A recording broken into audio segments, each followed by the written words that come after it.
A todos. Uy, por favor, qué susto me acabo de pegar. ¿Qué tal? Ha sonado con fuerza, ¿no? Parece que irrumpimos con fuerza, como los deportes electrónicos. Empezamos bien. ¿Qué son los deportes electrónicos? Los eSports. Os lo voy a explicar de forma sencilla, porque hay gente que se lleva un poco las manos a la cabeza. Gente jugando a videojuegos, no sé qué. No. Los eSports son competiciones orientadas a videojuegos. No hay más. No hay más historia. Si os ponéis un poquito a investigar qué pueden ser los deportes y demás, está el juego, el hacer ejercicio, etcétera, pero son competiciones de videojuegos. Sí, hay videojuegos en los que se puede competir desde siempre. No hay ningún problema. Esta charla se titula, de esta mesa redonda, eSports, de juego de niños a gran entretenimiento masivo del futuro.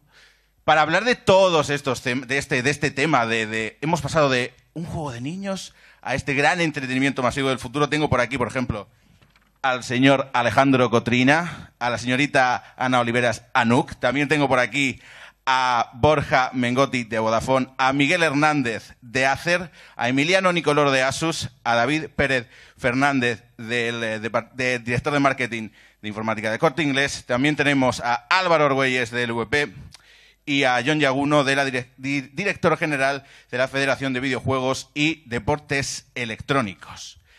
Tenemos poco tiempo y somos un montón, y aquí todos queremos hablar un poquito, seamos sinceros.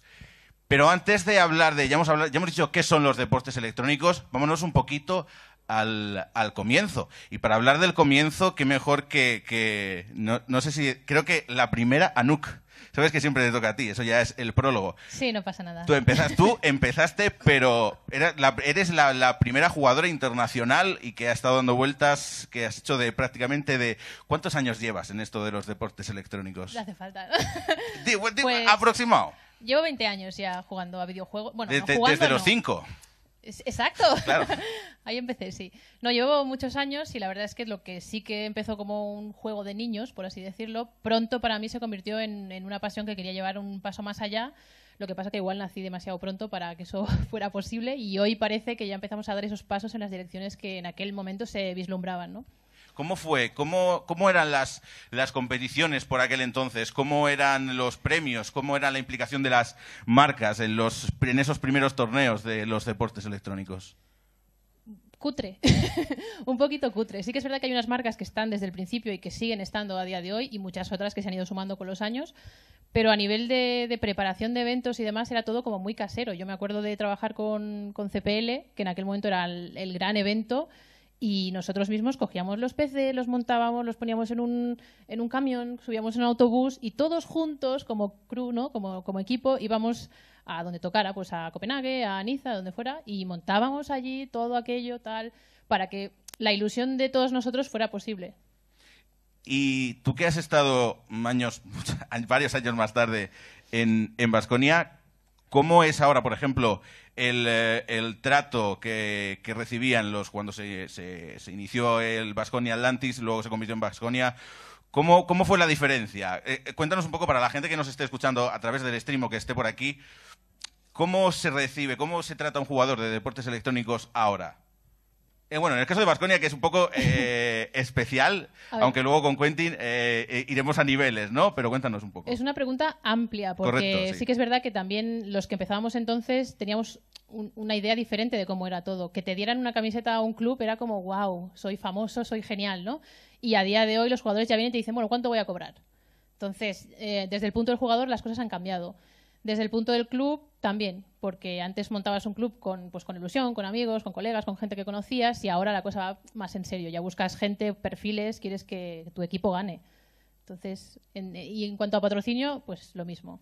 ¿Qué es cuando te acercas a una marca y le dices, hola, juego a videojuegos? Bueno, patrocíname. Lo que has dicho antes, que era la primera persona que salió a jugar al extranjero, hice eso. Fui llamando a puertas hasta que una gente me abrió, me creyeron y me pagaron un viaje. Has dicho hasta. Cuéntame los de antes. ¿Qué te decían los de antes? Los de antes era, bueno, pues te damos una camiseta y ya te buscas la vida. Y dije, no, es que quiero ir a Francia a jugar. ¿Cómo voy? Pues te lo pagas tú. Y me lo he pagado 1.000.000 de veces, ¿eh? Pero sí que esa primera vez que cuando me fichó un equipo grande europeo y quería realmente ir a competir y demostrar que esto iba más allá, pues hubo una gente que me abrió la puerta y me dijo, toma, aquí tienes un sobre, vete para allá. Y fue como, madre mía, fui a mi casa así, ¿no? Emocionada. Voy a preguntarle ahora a Quentin, porque de eso ha pasado tiempo. Quiero preguntar ya un poco, ya metiéndonos también en empresa. Tú eres, comentarista, ex-comentarista, former shoutcaster, para aquel que tenga alguna duda. ¿Y cómo fue empezar? Decir, mira, me voy a meter en esto de los deportes electrónicos, pero no como jugador. Porque hay gente que incluso puede tener la idea en la cabeza de que esto es un negocio solo de jugadores. No, aquí hay una industria. Tenemos a las marcas que se mezclan con los gamers, tenemos también a las empresas que hacen competiciones, tenemos también a los comentaristas, y le vamos a preguntar a uno de ellos, a uno de los primeros, y que estuvo también mucho tiempo. ¿Cómo fue? ¿Por qué empezaste de comentarista? Y ¿cómo ha sido tu paso por la industria? ¿Cómo ha ido evolucionando desde que empezaste hasta ahora? Bueno, primero, buenas tardes a todos. La verdad es que la situación cambió mucho. Es decir, al igual que Ana empezaba jugando y al final tenía un equipo y, lógicamente, compañeros y empezaban a desarrollarse, en nuestro caso, o en mi caso, fue totalmente distinto. Nosotros, a raíz de Keirez, que muchos lo conocerán, los que nos sigan aquí o en el streaming, tuvo la idea de crear un programa de radio, ¿no? Y a partir de ese programa de radio, pues empezaban a hacerse competiciones en España. De hecho, un par de meses después, 3 meses después, era EPS8. La semana siguiente era la Final Cup 2, que era la primera que tenía League of Legends. Y nosotros, o en mi caso, tuve la oportunidad de aparecer en ambas. A partir de ahí, ¿qué es lo que tuve que hacer? Ten en cuenta que esto era muy, como decía Nuk, tú ibas allí por ilusión, ibas sin esperar nada de nadie. De hecho, las empresas lo dejaban bastante claro. Tú vienes aquí a colaborar, a ser parte, perfecto, sin problema. Y era, pues te dejabas el viaje, el alojamiento si era necesario o cuando lo tocaba, el tema de las dietas. ¿Cómo ha cambiado eso? La verdad es que en los últimos, yo diría que 2 años es cuando más ha crecido. Lógicamente, si tenemos que ir a gente que está ahora desde hace, pues no sé, 10 años, tenemos por ejemplo a Gen Quintana por algún lado, tenemos también a GOT, Sharin incluso, ¿no? Ahora lógicamente en otra parte. Pero ahora ha cambiado más, es mucho más fenómeno de masas, no a nivel de audiencias, que lógicamente está pegando un impacto importante, sino a nivel de medios, ¿no? A nivel de impactos incluso. Tenemos a Ibai, que yo creo que es el gran fenómeno a día de hoy. Y esperemos que crezca. Porque si hay algo que también tiene que pasar un poco en los eSports, es que a nivel nacional nos quedamos más con los comentaristas, quizá con los jugadores. Es algo que está cambiando por suerte, porque al final sin jugadores no habría competiciones, por mucho que nosotros, quieras que no seamos tan imprescindibles, porque comentaristas puedes encontrar la patada, jugadores no. Y por suerte estamos contribuyendo todos a esto. ¿Cómo ha cambiado también? Hombre, pues a nivel audiovisual está cambiando muchísimo, a nivel medios, a nivel producción sobre todo, ¿no? A nivel de ¿qué necesitas? A nivel de cifras, cuando tú empezaste, ¿cuántos espectadores tenías en una retransmisión? Y en la última de las grandes que hiciste en SL, ¿cuántos espectadores llegaste a tener? Hablemos de números. Pues mira, cuando yo empecé en concreto, pues a lo mejor podía tener una jornada normal, no te saqué 80 viewers, 100 viewers como mucho. Y en los últimos tiempos, a ver, nosotros hemos llegado a tener, no sé si eran 35.000 concurrentes. En los últimos tiempos, pues hombre, te hablaría a lo mejor 5.000, 6.000 tranquilamente, sin tampoco pillar mucho los dedos. Lógicamente, ya vamos a División de Honor, que lo maneja día a día. Hablamos del ECS, que en España, por suerte, sí que manejamos, no sé, 10.000, 15.000 viewers concurrentes toda la retransmisión. Pero es algo que ha costado, digamos. Porque tú antes a lo mejor tenías 1.000 viewers y era como, ¡guau! 1.000 viewers. Empezábamos en 80, incluso. Llegamos a tener casos de 20, ¿vale? Por suerte fueron pocas veces, pero las había. Y ya te digo, por suerte sigue creciendo. ¿Dónde vamos a llegar? Pues no lo sé. Evidentemente tenemos que ver un tema de que estamos en crecimiento. Estamos hablando ya con... Bueno, tenemos la compra de MediaPro, por ejemplo, aquí en España con el VP. Tenemos también el ejemplo de los derechos de la retransmisión de la Liga Nacional de Béisbol con LCS. Vamos a ver si se confirma o no. Pero ya hay que hablar de audiencias, hay que hablar de números y hay que hablar también de contratos televisivos en ese sentido, ¿no? Que tiene sus ventajas, tiene sus inconvenientes. Para que crezca el negocio es bueno, lógicamente. La duda es si estamos en el momento de que ocurra, pero bueno. Voy a ir preguntando más, ya volveremos ahora a Quentin, que quiero hablar también del futuro, pero me quiero acercar ahora a las marcas. Voy a empezar por Asus, voy a empezar por Emiliano, Country Product Manager de Asus. Tú estás con LVP y demás. ¿Por qué? Mi pregunta es, ¿por qué las marcas se acercan al sector? Vamos a empezar primero con las que son más de nicho. ¿Por qué? ¿Por qué se acerca la marca al sector de los eSports? A ver, antes de todo, muy buenas tardes. Hablamos de Asus. Correcto, como eso Asus. es. Primero como Asus. A ver si hay alguien por aquí diciendo, ¿y por qué yo debería acercarme a los deportes electrónicos? Pues que cada uno dé su punto de vista de por qué lo ha hecho. Eso es. A ver, para lo que se refiere a Asus, el concepto del mercado gaming para nosotros siempre ha sido muy importante. ¿Por qué? Porque llevamos más de 10 años, empezamos con la parte de tarjetas gráficas, de placas, digamos todo de componentes. Y luego el paso final fue el de acercarse, digamos, a lo de portátiles. ¿El por qué el mercado gaming? Pues es muy fácil. Es un mercado que sigue creciendo mucho. Este año, en 2016, es el doble respecto al año pasado. Y es un mercado muy interesante porque el precio medio es muy alto comparado con otros sectores, digamos. Y está claro que por X razones, sobre todo, como has dicho tú bien, somos patrocinadores de la liga, LVP, y sobre todo tenemos un equipo nuestro profesional, la Rock Army. O sea, creemos en ese segmento y queremos seguir desarrollándolo.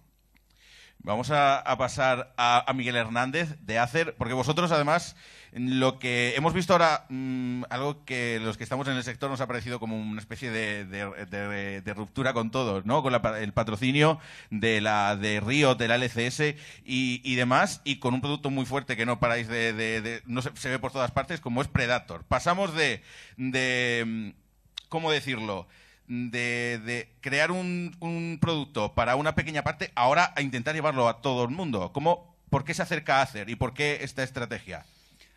Buenas tardes. Efectivamente, como fabricante, para nosotros los eSports para lo que nos valen es para aprender. Es decir, cualquier dispositivo que sirve para jugar no es un dispositivo mainstream que necesita poquita tecnología. Al revés, necesita muchísima tecnología. Entonces, realmente para nosotros es una forma de poder aprender y, además, en nuestro caso, en el caso de Acer, lo estamos haciendo creando una nueva familia. Es decir, creamos la familia Predator, es una familia básicamente independiente dentro de la casa, donde todas esas innovaciones que pueden ir viniendo y que pueden ir saliendo y esas necesidades que pueden tener, ¿vale? Es decir, los jugadores los intentamos implementar ahí, en esa línea de producto. Realmente, obviamente, es un mercado que está creciendo muchísimo. Es decir, decía Emiliano, este año es el doble que el anterior y el año que viene posiblemente será el doble que este año o casi el doble que este año. Con lo cual, obviamente es un nicho de mercado que es interesante, pero para nosotros ya no lo estamos viendo tan nicho. Es decir, queremos crear una familia precisamente para poder llegar a mucha más gente y animar a muchísima más gente a que se ponga a jugar. Voy a preguntar también, ahora me voy a alejarme un poco del nicho, me voy con David Pérez del Corte Inglés. ¿Se acerca la gente del Corte Inglés a decir, quiero un ordenador para jugar al LOL, para jugar a eSport? ¿O cómo funciona? ¿Por qué también el Corte Inglés está haciendo también más cosas con el VP, por ejemplo, otras competiciones? ¿Cómo se recibe eso en las tiendas? ¿Por qué se mete el Corte Inglés?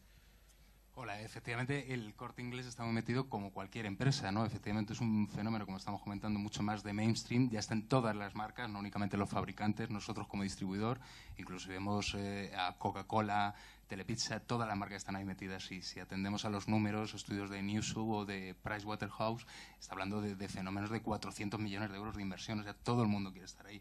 Al final la pregunta es un poco el por qué. Antes comentábamos... antiguamente parece que no en el Corte Inglés, sino en cualquier tienda en el que hubiese muchos chavales alrededor de un ordenador no era algo interesante. Ahora lo es, porque al final, como estaban comentando Asus y Acer, es la manera de aportar valor. Eso por un lado. Luego, por otro, lógicamente, desde Corte Inglés siempre hemos tenido como misión estar muy cerca de lo que quiere la sociedad, apoyando desde carreras populares hasta desfiles de moda. Lógicamente ahora queremos estar también donde está el público y un público que nos interesa muchísimo porque es un público joven que apuesta por la tecnología. Nosotros queremos acercar la tecnología y el valor que tiene no es solo a nivel de venta, sino a nivel, como decimos, social, de que estén con nosotros, de estar cerca de ese público y no se acercan muchos chavales preguntando por un ordenador para LOL. pero al final yo creo que ellos ya van sabiendo lo que quieren. Nosotros intentamos proporcionar toda la información, todos nos estamos poniendo las pilas en generar, en construir las páginas con mucha más información dirigidas a este tipo de colectivo que saben lo que buscan. Nosotros lo que intentamos también renovar nuestras infraestructuras. Tenemos ya espacios de gaming, formación a nuestros vendedores, estamos metidos en el patrocinio junto a Asus también del gran OpenEthi con LVP, porque al final el interés es estar metidos con este cliente. Por alusiones, señor Álvaro, director comercial LVP, ¿cómo es, y luego le voy a preguntar a John, cómo es acercarse a una marca para decir, hola, somos la LVP, patrocíname? ¿Cómo ha cambiado? ¿Se te acercan ahora las marcas y te quieren a ti? ¿Cómo es eso? ¿Eres objeto de deseo de las marcas? Bueno, no tanto como a mí me gustaría, está claro, ¿no? A ver, yo creo que sí, que ha cambiado mucho el panorama. Yo creo que me siento un poco identificado con lo que se ha contado de cómo fueron los inicios de todo este mundo, donde había sobre todo muchísima ilusión por parte de la gente de crear este espectáculo. Lo que al principio fue ilusión, pues esa mecha prendió y han crecido muchísimo las audiencias, y son esas audiencias las que han atraído a las marcas. Nosotros desde la LVP tenemos un planteamiento muy claro. Nosotros trabajamos por hacer un espectáculo lo más potente y masivo posible, porque creemos que esa es la clave para que detrás pues vengan marcas como las que hay hoy aquí sentadas, que tenemos la suerte de trabajar con todas ellas y queremos seguir trabajando con ellas. ¿Vienen a nosotros? En muchos casos vienen a nosotros, sí, porque este fenómeno está despertando mucho interés en los medios tradicionales, ha roto un poco la barrera de los medios especializados para entrar también en los medios masivos, y las marcas, como bien ha explicado David, pues quieren estar donde está la gente, ¿no? En muchos casos somos nosotros quienes provocamos esa primera conversación y quienes tenemos que hacer una labor todavía de evangelización del territorio de los eSports con las marcas. En otros muchos casos pues ya son ellas las que se aproximan a nosotros. Hay que distinguir también un poco. Yo creo que aquí tenemos representadas marcas core, digamos, de nuestra actividad, como son los fabricantes de dispositivos, como son los proveedores de conectividad, que también es un elemento esencial para nuestra actividad, como son los distribuidores de estos productos. Y nuestro reto es ir incorporando cada vez más marcas mainstream y de gran consumo, ¿no? que es cuando realmente sabremos que nuestro producto al final es de consumo masivo, cuando veamos aquí pues eso, las Coca-Colas y compañía, ¿no? ¿Cuál es el público de los deportes electrónicos? Un poco demográficamente hablando. ¿Qué edad, género? Porque seguro que hay mucha gente que tiene por aquí dudas y eso. ¿Cuál es el público de los deportes electrónicos? Por lo menos no sé los datos que tienes. Si los tienes de España, pues mejor, claro. Sí, os doy un poco el retrato robot del perfil medio de nuestros espectadores y de los que participan en las distintas competiciones que organizamos. Estamos hablando hoy por hoy de un público eminentemente masculino. Hablamos de un 90% masculino, 10% femenino. Ahí tenemos un gran reto también y una gran oportunidad para crecer en esa mitad que todavía no nos sigue. Estamos hablando pues de entre 14 y 34 años, con una media de edad de en torno a los 22 años. Hay un porcentaje, una distribución que va aumentando año a año, ¿no? Pues a medida que los aficionados se van haciendo mayores, pues sí, se van incorporando gente de las nuevas generaciones, pero también la pirámide se va desplazando ligeramente hacia la derecha, lo cual creo que también es bueno. Estamos hablando de gente fundamentalmente. Tenemos una sobreponderación de universitarios, por ejemplo. Es gente que entre sus pasiones, pues evidentemente está la tecnología, es gente de un nivel socioeconómico, yo creo, medio, pero que valora mucho la tecnología y que el dinero que tiene está dispuesto a hacer una inversión importante. Como han hablado antes, el precio medio de los equipos de gaming no son baratos, pues están dispuestos a invertir en eso, ¿no? Ese es un poco, digamos, el retrato robot. He dicho que iba a preguntarle a John. John, vas a esperar un segundo porque le quiero preguntar por aquí a Borja. Borja, Brand Manager de eSports Vodafone. Vodafone, porque pues yo puedo entender, así es lo básico, hacer Asus, el Corte Inglés, pero Vodafone, ¿por qué Vodafone? Porque por el tema de Internet, porque apuesta por todo ese tema juvenil, porque tiene otros productos, tipo You No Te Pierdas Nada, etcétera. ¿Por qué se mete Vodafone en los deportes electrónicos con un club, al igual que tiene Asus, y, ojito, un programa de televisión en NTV? Es decir, haces así y dices, lo tiro todo. ¿Por qué? Bueno, buenas tardes a todos. Pues la verdad es que nosotros cuando nos acercamos al mundo de los eSports lo hicimos desde una doble perspectiva. Vodafone es una marca tradicionalmente vinculada al mundo del deporte convencional, tanto a nivel internacional con patrocinios como la Fórmula 1 o la UEFA Champions League. Siempre hemos estado en el deporte tenido un protagonismo en deportes relevantes. A nivel nacional, pues hemos sido patrocinadores de la Copa del Mundo de Baloncesto o incluso de la Liga de Fútbol Profesional. Y nuestra primera aproximación a los eSports fue desde la perspectiva del deporte del futuro. Estamos hablando de hace 2 años, cuando empezamos a ver este fenómeno, empezamos a estudiarlo y a ver que realmente aquí había una oportunidad de estar presente en, bueno, un poco todo lo que hemos ido comentando los que estamos aquí, en una realidad social y una revolución en lo que es el deporte convencional. Eso por un lado, pero por otro lado, en nuestro caso, pues se da una particularidad que luego la verdad es que es bastante obvia, pero pues como sabéis, pues para poder competir y jugar online lo que necesitas es una conexión lo más fiable posible y lo más rápida posible. Y bueno, pues nosotros casualmente nos dedicamos a eso y por tanto nos parece un territorio en el que de forma natural tenemos que estar. Es decir, somos parte del terreno de juego, tenemos un rol claro en este territorio, estamos en otros territorios que también interesan a la gente, como puede ser el mundo de la música, en el que buscamos y lo acabamos encontrando, nuestro rol en ese territorio, pero aquí es que viene dado, es que somos parte del terreno de juego y por tanto gozamos de todos los credenciales necesarios para poder estar aquí. Esto que es, o que parece tan obvio, la realidad es que a día de hoy la única telco en España que tiene presencia en el mundo de los eSports es Vodafone. Y bueno, nosotros hemos entrado, tú decías un poco con todo, la verdad es que hemos entrado con muchísima ilusión, con humildad, porque es un mundo muy particular. No hemos entrado solos, hemos entrado con un partner, en este caso con G2, hemos creado un equipo conjuntamente, porque creemos que es un mundo con enormes particularidades que nosotros necesitamos entender. Creo que nos complementamos bien, tenemos experiencia en el mundo del patrocinio más convencional y del deporte convencional. En esta parte tenemos mucho que aprender, estamos aprendiendo mucho y la verdad es que estamos muy contentos con la experiencia y muy ilusionados con todo lo que estamos haciendo. ¿Esperabais, no sé si quieres ser sincero, pero yo te lo pregunto, yo tengo ahí el espíritu periodista que tengo que intentar sacarlo. ¿Esperabais más? ¿Esperabais menos? ¿Qué tal ha ido? Ya de paso también lo voy a preguntar aquí a Emiliano. Borja, ¿qué esperabas más o menos del equipo? Ya no solo de los resultados, no estoy hablando solo de resultados, sino en cuanto a impacto de la marca en el sector. ¿Qué tal ha ido esta? Me refiero únicamente en el equipo. Vamos a centrarnos en el equipo. Por la parte del equipo, la verdad es que hemos tenido 2 splits en esta temporada.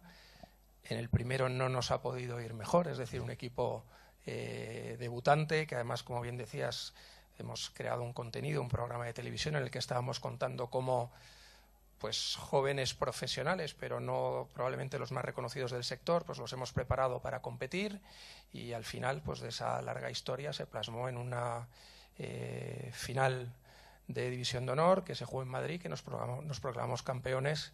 Nuestra primera temporada, pues la verdad es que no podemos estar más satisfechos. Estamos ahora, nos hemos dado cuenta que hemos revolucionado un poco el mundillo como consecuencia de eso y yo creo que es muy bueno, pues digamos que todos los equipos nos hemos puesto las pilas, la competitividad es tremenda y la verdad es que estamos teniendo un segundo split apasionante en el que estamos ahí luchando codo con nuestros rivales y la verdad es que está emocionante y muy bien. No, deportivamente no podemos estar más satisfechos.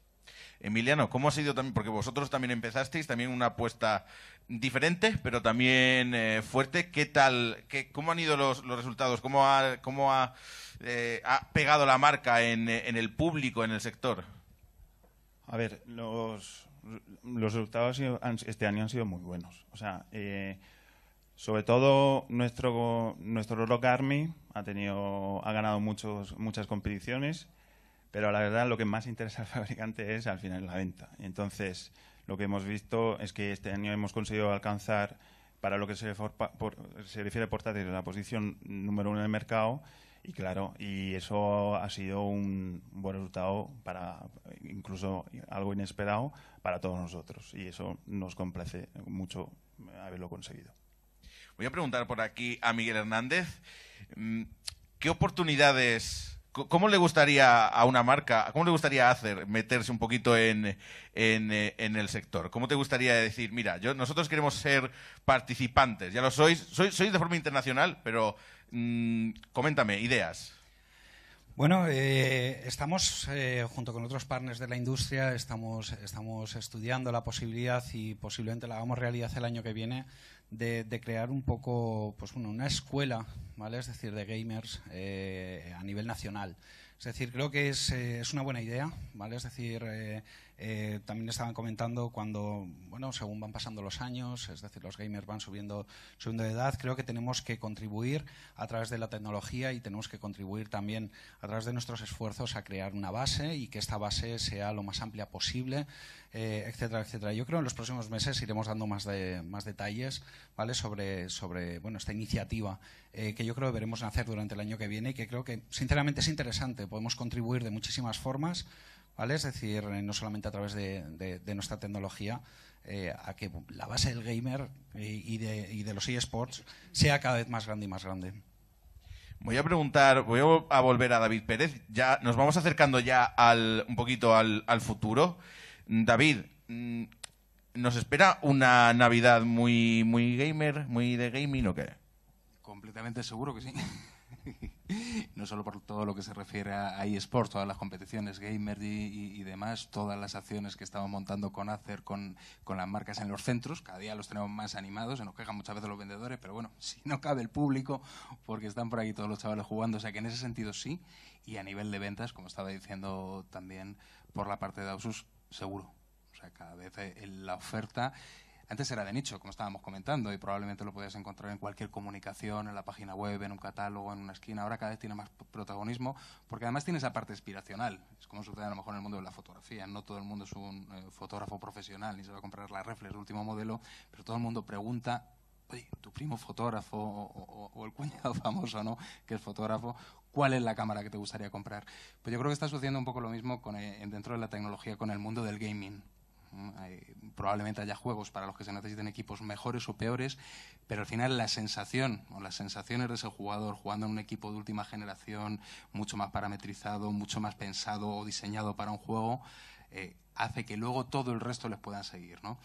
Entonces cada vez están tomando más protagonismo en todo tipo de comunicación, incluso en el centro, los equipos, y desde luego es estrategia fundamental, yo creo, de cualquier distribuidor, por supuesto del nuestro.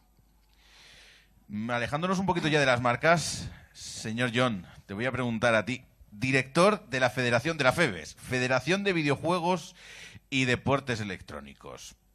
¿Esto qué es lo que es?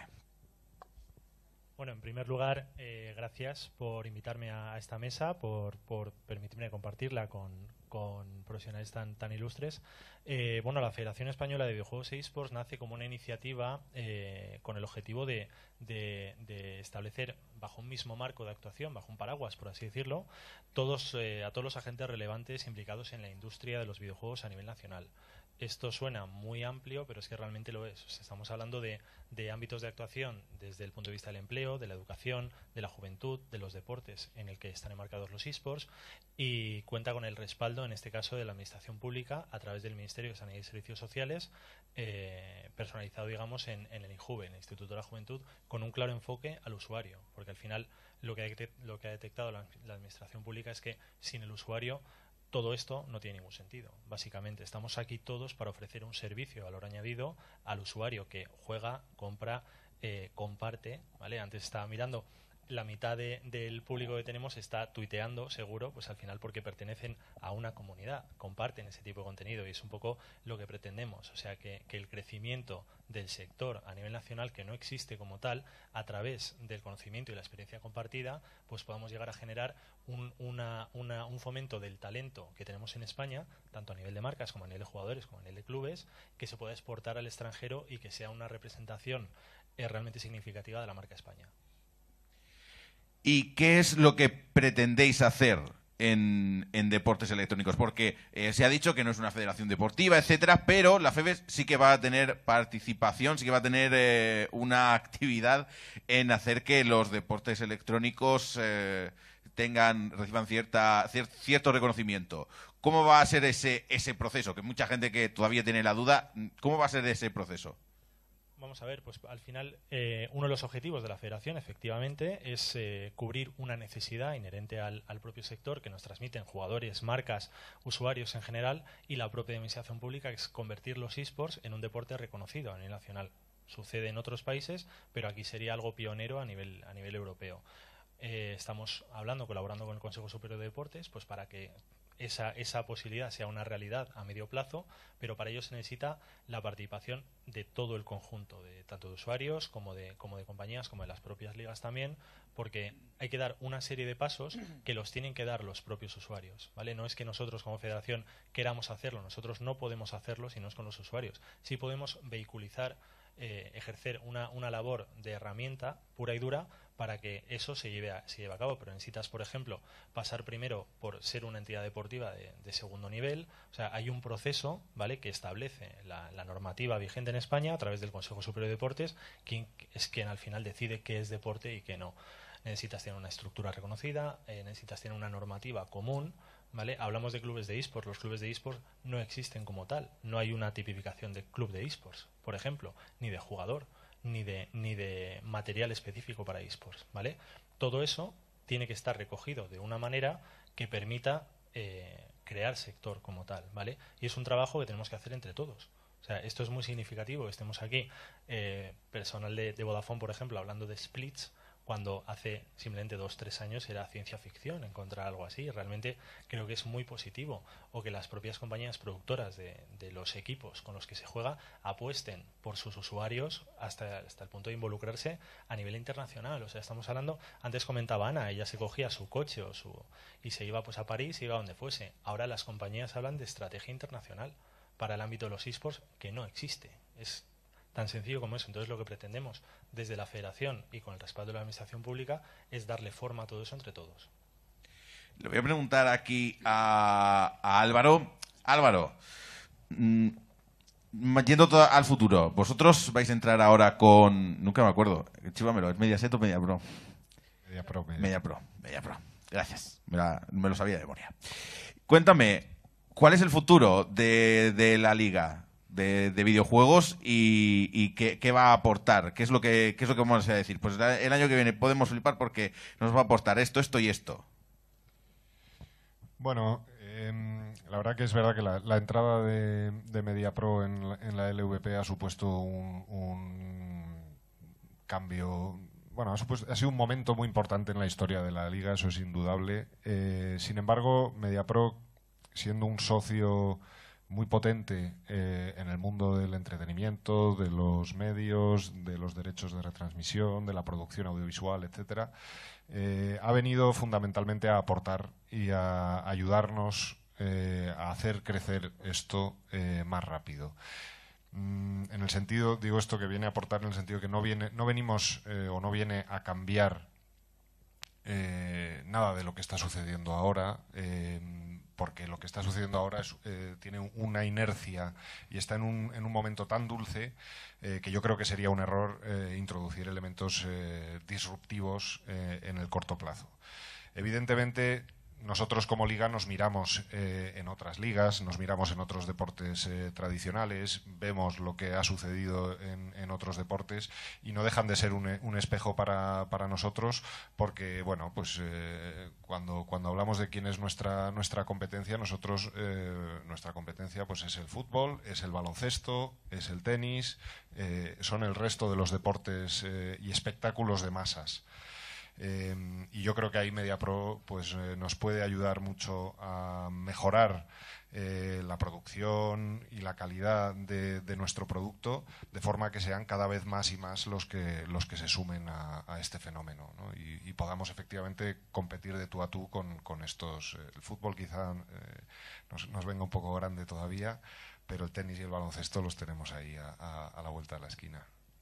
Siempre que la gente habla de deportes me hace gracia porque piensa en fútbol. Chicos, hay más deportes aparte del fútbol. Los jugadores de deportes electrónicos de la LVP ganan más que los jugadores de la liga de petanca. Y la petanca es un deporte, por si alguien tenía alguna duda. Hablando de deportes, Anuk, tú estuviste en la concepción de Baskonia Atlantis por aquel entonces. ¿Por qué se están acercando ahora? También le voy a preguntar a Quentin. ¿Por qué los deportes tradicionales, los clubes de deportes tradicionales se están acercando? Voy a hacer un poco repaso. Tenemos Baskonia Atlantis, que fue el primero en España. Luego otro de los más sonados también fue el Valencia. Y ahora con esto de la VFO y demás, tenemos un montón de clubes que se están acercando a los deportes electrónicos. Algunos de ellos que ya están ahí oliendo. Están así. ¿Qué es esto? ¿Esto qué es lo que es? Y se quieren acercar también a los deportes electrónicos. Anuk, ¿por qué? ¿Por qué se acercan? Desde tu experiencia, ¿qué pasa? Bueno, si miro atrás, hace bastantes años que veíamos esto como algo natural, que iba a pasar en algún momento y la verdad es que pensaba, ostras, si no está pasando, ¿por qué? ¿No? Tardaba como mucho en suceder. ¿Vosotros pensabais que iba a ser natural? Sí, lo veíamos de alguna manera natural y cuando yo creé Atlantis, en ningún momento pensé, bueno, cuando lo tenga formado lo voy a fusionar con cualquier club, ¿no?, de deporte tradicional. Pero sí que justo fue el momento en el que los clubes empezaban a mirar el sector, ¿no? ¿Qué está pasando aquí? ¿Qué es esto? Y es cuando fue muy fácil hablar con cada uno de ellos y al final pues cerrar el trato, ¿no?, y hacer esta fusión que fue pionera y demás. Pero ya te digo yo que hace muchos años lo veíamos como algo natural y en aquel momento quizá lo veía algo más total, ¿no?, como que era lo que iba a pasar y punto. Iban a suplir los clubes como eran en ese momento y demás, pero desde el punto de vista de hoy no lo veo así.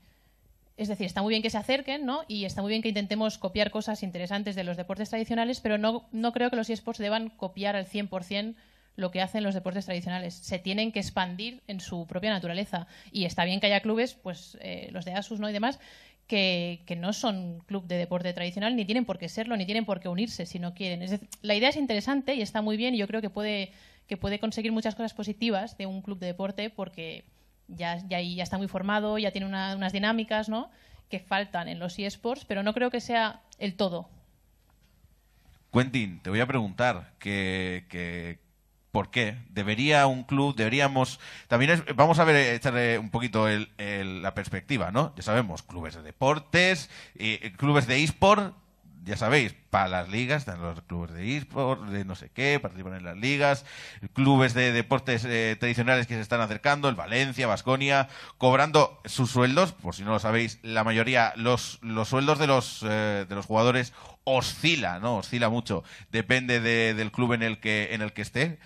Cuéntanos un poco, te voy a preguntar, cuéntanos un poco cómo va esa oscilación y si los clubes, ¿qué aportan los clubes tradicionales al sector de los deportes electrónicos? O sea, que cuente cuánto cobran. ¿Cuánto cobran? No. Un poco cómo funciona la estructura ahora mismo de los clubes y también tu opinión sobre los clubes tradicionales acercándose a los deportes electrónicos. A ver, digamos que para el sector, evidentemente, como decía Ana, o como decía antes Emiliano, el tema de Asus, por ejemplo, ya no hablo de equipos, hablo de lo que es el medio, ¿no?, el sector. Ves a las marcas involucradas a participar de manera activa. ¿Qué es que se acerque, por ejemplo, el Valencia, Baskonia, por poner los casos que ya están a día de hoy como equipos formados? Luego sí que hay conversaciones en equipos más grandes, se habla de Manchester United, se habla de Barcelona, pero bueno, eso ya cuando toque. A ver, para nosotros es reconocimiento, a nivel de decir, mira, si los equipos grandes también apuestan por esto, es que algo hay, ¿no? En cuanto a tema de oscilar, tema de participar y tema de opinión. Oscilando, no hablamos tampoco de que un equipo entre y ahora mismo le meta un contrato de fútbol. Es importante eso. No hablamos tampoco de que hagan crecer de momento el salario mínimo de los jugadores. No está siendo así. Sí es cierto que están aumentando el salario competitivo a día de hoy, pero tampoco hablamos de que se salgan del sector. Luego, estamos hablando también de campañas de marketing dentro del equipo. Hablabas tú antes de la UFO. Vamos a ver qué pasa con eso. De momento tenemos ahí ciertas nociones, no tenemos nada confirmado todavía. Dime. Para el que no sepa lo que es la UFO, son 10 contra 10. 11 contra 11, perdón, en el FIFA. 11 personas contra 11 personas en el FIFA. Sí, simultáneamente, sí. Simultáneamente. Bueno, pues vamos a ver, ¿no? Se habla de que entrarán todos los equipos de Primera División, hablando de la Liga de Fútbol Profesional. Hay algunos que están confirmados, hay algunos que lo han puesto, hay otros que no se meten del todo. Tenemos a Sevilla, por ejemplo, que sí que hablaba de que buscaba jugadores, por ejemplo. Pero tampoco sabemos si va a pasar del FIFA. No sabemos si es relación comercial con EA, no sabemos si es ahora mismo algo de... Están tanteando el terreno. Sí que nos consta que en algún caso hablaba antes de Manchester United, sí que es un poco tanteo. Wolfsburgo antes tenía una aventura, Besiktas también. Schalke, Paris Saint-Germain están en el los Santos esports. También, sí. Pero lo que es nacionalmente tenemos el Valencia de momento. Baskonia, lógicamente, como equipo, en este caso más de baloncesto, ¿no? Históricamente hablando. Pero también hay que esperar. Tampoco, es lo que digo muchas veces, no pretendemos volar antes de correr. Si no hay equipos que puedan permitirse que los jugadores tengan un salario competitivo, hablo de un salario razonable para lo que es un jugador. No te hablo de que sea Cristiano Ronaldo, de que vean 20 millones de euros al mes, pero tampoco te hablo de que sean ahí, no sé, el salario mínimo, que es por desgracia donde nos movemos hoy. Que está bien, estamos avanzando, pero como decía John, son bases que hay que interpretar poco a poco. Y los equipos no se van a tirar a la piscina a perder dinero. Eso también hay que tenerlo claro.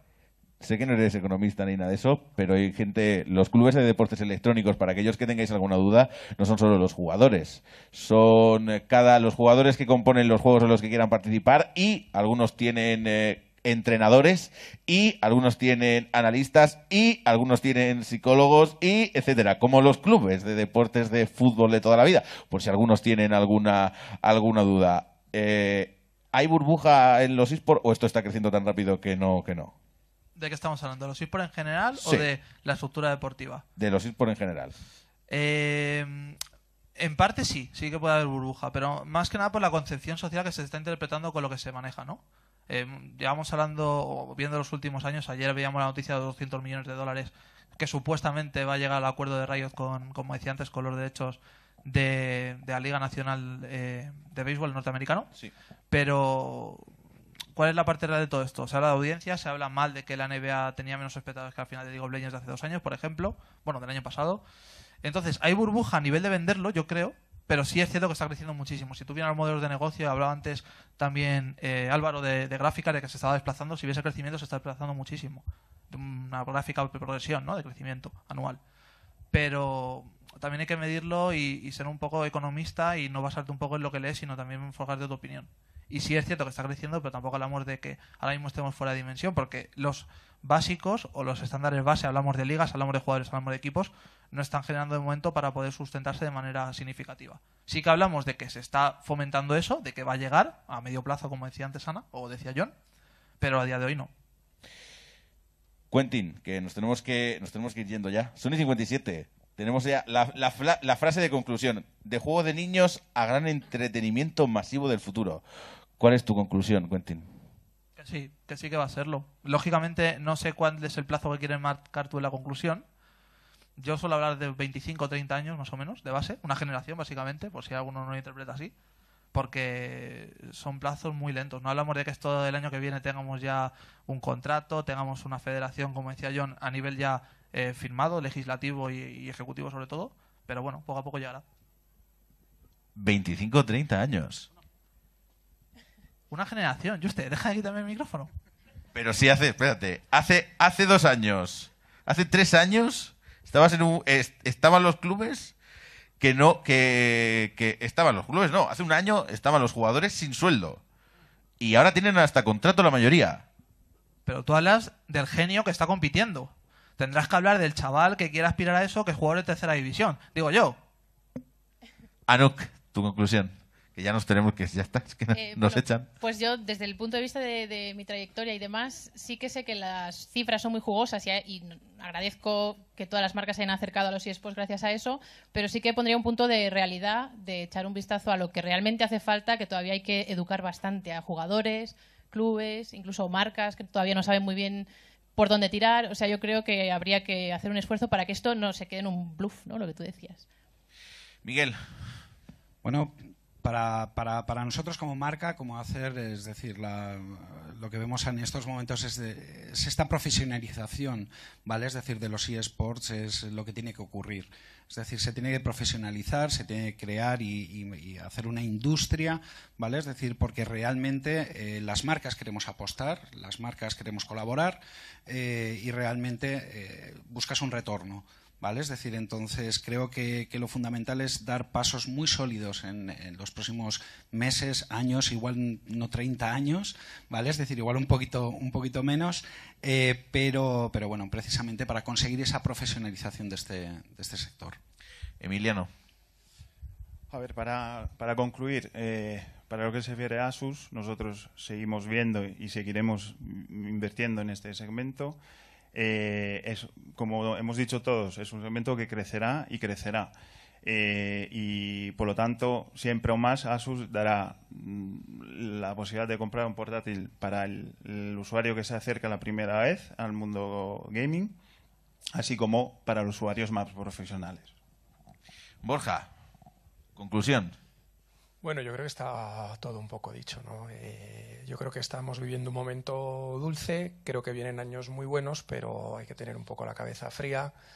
Hay grandes retos, hemos hablado de profesionalización, yo creo que también hay un reto de imagen y de democratización de los eSports, de hacerlo más conocidos y más accesibles a todo el mundo.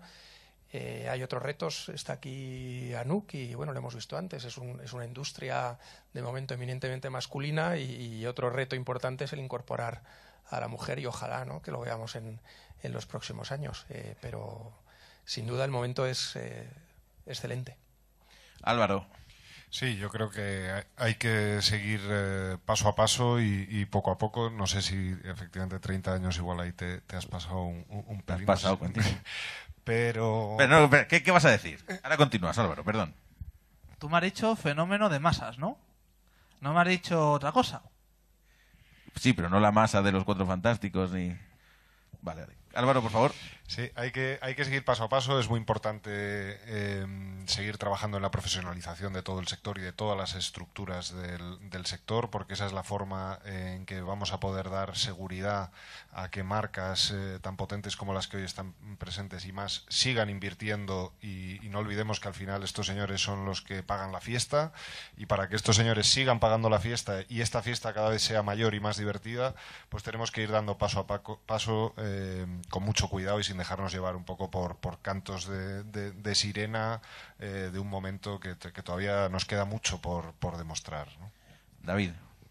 Sin duda está aquí, sin duda va a seguir creciendo, aunque como decía Nuk, todos tenemos que aprender, todos los que no venimos directamente del sector, y como conclusión, más que una conclusión, una oferta, es decir, que el Corte Inglés abre los brazos, abre sus centros y pone todos los recursos que sean necesarios encima de la mesa para desarrollar no solo la parte profesional, como decías, sino la parte de los aficionados, que para nosotros es tremendamente importante. John. Pues yo igual soy un poco más idealista que todo esto, pero me gusta pensar en la idea de que tenemos la gran oportunidad, tenemos y tenéis la gran oportunidad de conseguir crear un sector y establecerlo a nivel formativo, a nivel sociocultural, a nivel de empleabilidad, para que el día de mañana una hija sea capaz de decirle a su padre: yo quiero ser jugador de eSports como tú, y a toda la sociedad le parezca normal. Ese es un poco el objetivo que creo que debemos compartir. Ayer salió una noticia: $200 millones por 2 años de derechos de retransmisión de la LCS. Hay marcas, Nvidia, Intel, la que fuera, que cada día están apostando más fuerte por los deportes electrónicos, y que ahora mismo, sin que muchos de vosotros o muchos de nosotros incluso sepamos lo que son los deportes electrónicos, guardamos aquí un hueco para hablar sobre ello. Somos el futuro y cuando queráis os podéis unir a nosotros, porque nosotros ya estamos ahí. Muchísimas gracias.